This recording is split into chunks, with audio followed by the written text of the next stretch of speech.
if you're eating less on a GLP-1, make it count. And Chef Jeff is about to show us what exactly that looks like on a plate. A meal that checks both boxes, protein and fiber, without a lot of fuss.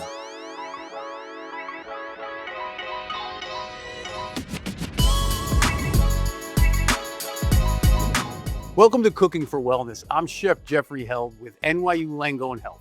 And today we're making recipes that help you get more protein and fiber into your day while on GLP-1 medications. I'm joined by our expert, Dr. Priya Jaisinghani, endocrinologist and obesity medicine specialist, who will help answer some questions our patients often ask about fiber and protein. Thank you, Chef Jeff.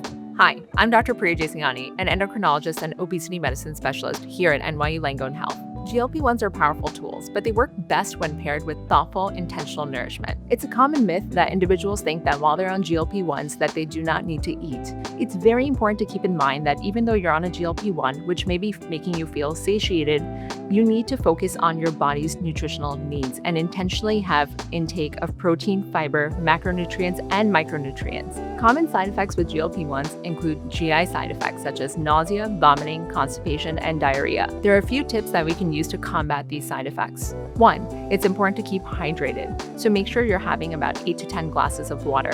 That being said, prohibiting any other health conditions that you may have that may limit your water intake. 2, it's very important to focus on protein. If you're under eating protein, you may have difficulty with your hair, skin, and nails, and also muscle. 3, you want to make sure you're having enough fiber, and this will help you avoid symptoms like constipation. Avoid fatty food, fried food, and greasy food in order to avoid diarrhea.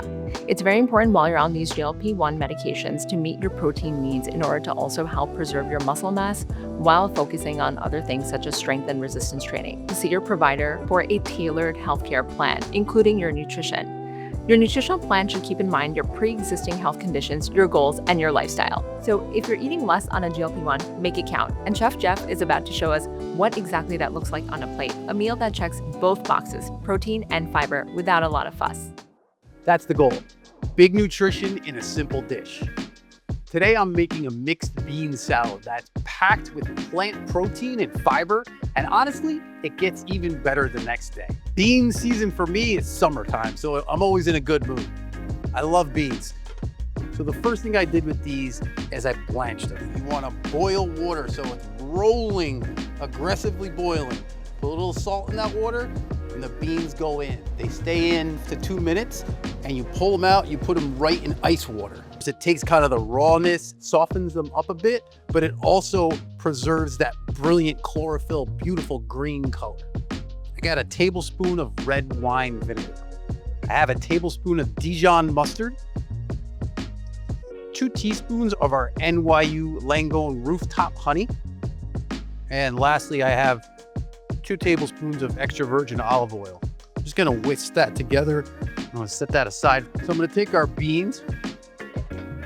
Then we have some cooked chickpeas, just 3/4 of a cup. I had some cooked pinto beans as well. And I got 3/4 of a cup of grape tomatoes.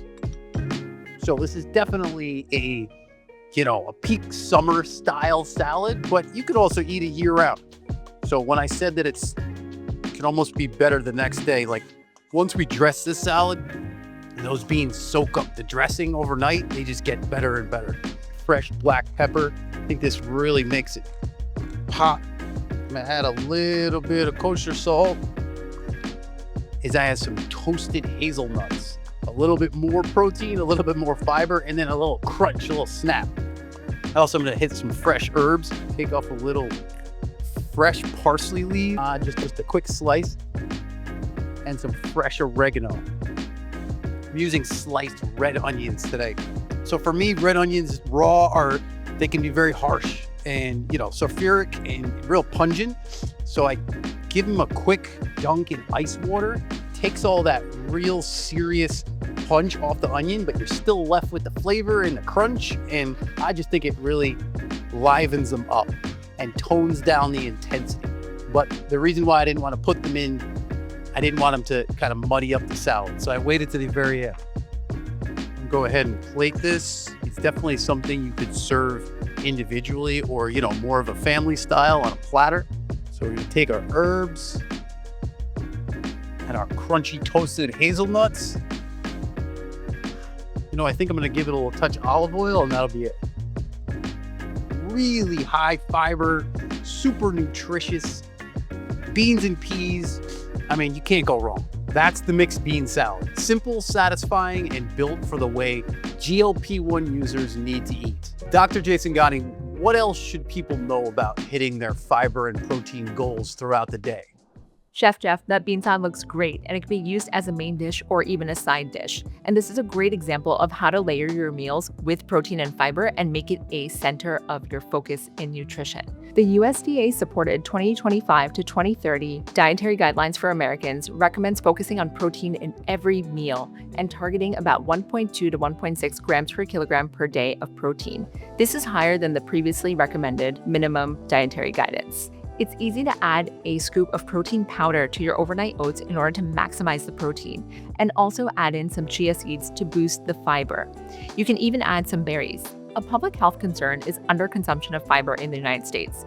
9 out of 10 Americans do not meet their fiber goals. The USDA Dietary Guidelines for Americans recommend a daily fiber intake of 14 grams per 1,000 calories, generally translating to 25 to 38 grams daily, depending on age and sex. You should always speak to your doctor regarding how much fiber you should be consuming in light of your medical conditions. You can increase your fiber intake by consuming rich foods with whole grains, fruits, and vegetables. Beans, nuts, and seeds are other great sources of fiber. Thanks for watching Cooking for Wellness. Next time, I will show you how to prep and make healthy eating a little easier throughout the week.